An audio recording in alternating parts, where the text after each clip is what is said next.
كانت آخر صلاة يصليها الناس الفجر والرسول حي في مثل هذا اليوم، يوم اثنين، ففتح الستار ورأى الناس يصلون وتبسم صلى الله عليه وسلم، ثم أشار أن يصلوا.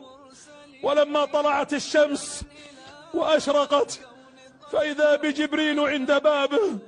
تقول عائشة: استأذن جبريل أن يدخل عليه وقال: السلام عليك يا رسول الله، فرد عليه السلام، ثم قال: إن ملك الموت يستأذنك أن يدخل عليك. يقول: فأذنت له. تقول عائشة: فعلمت أنه يخير. دخل عليه ملك الموت فسلم، قال: السلام عليك يا محمد، إن الله بعثني إليك وقال لي خيره بأن